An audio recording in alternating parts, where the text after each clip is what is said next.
ওকে ঠিক আছে বললাম।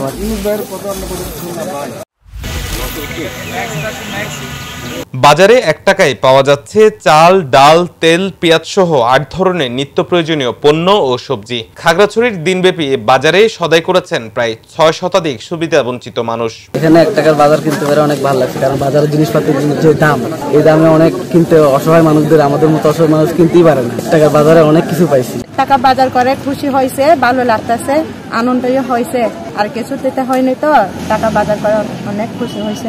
1 টাকা বাজার এখানে অনেকজন লোকজন হয়েছে, একটা সৌন্দর্য দেখলে মানে কি আর এখন ব্যাগটা নিয়ে বাসায় চলে যাওয়া, বাজার থেকে কিনতে হইতেছে না। 1 টাকা বাজার করছে, আমরা টাকা দিতে হয় না। তারপরে এখানে আলু আছে, বেগুন আছে, ফুলকপি আছে, তারপরে চাউল আছে, চাউল 3 কেজি, আবার পেঁয়াজ আছে, লোক বাজার করছে আর কি। শনিবার সকালে Khagrachari cantonment public school and college মাঠে ব্যতিক্রমী এই বাজারের আয়োজন করা হয়। পার্বত্য চট্টগ্রাম ছাত্র পরিষদ খাগড়াছড়ি শাখার উদ্যোগে আয়োজিত এই কার্যক্রমের উদ্বোধন করেন খাগড়াছড়ি রিজনের কমান্ডার ব্রিগেডিয়ার জেনারেল শরীফ মোহাম্মদ আমান হাসান।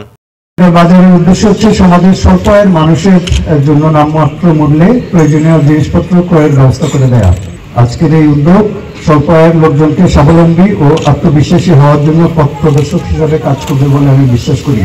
পার্বত্য চট্টগ্রাম তথা খাগড়াছড়িতে নিরাপত্তা বাহিনী সমূহ নিরাপত্তা প্রদানের পাশাপাশি মানুষের জীবনমান উন্নয়নে সর্বদা সচেষ্ট। আমি আশা করি অন্যান্য সকলে নিজ নিজ অবস্থান থেকে যদি অসহায় মানুষের পাশে দাঁড়ায়, তাহলে আমরা একটি খুব সুন্দর খাগড়াছড়ি দেখতে সক্ষম হব। অসহায় মানুষের পাশে থাকার এ ধরনের মানবিক কার্যক্রমে ভবিষ্যতেও সহযোগিতা অব্যাহত থাকবে বলে জানান সেনা কর্মকর্তারা। দ্রব্যমূল্যের লাগামহীন ঊর্ধ্বগতির এ সময়ে এমন কার্যক্রমে খুশি সমাজের সুবিধাবঞ্চিত মানুষরাও। Desk report, Chattogram news.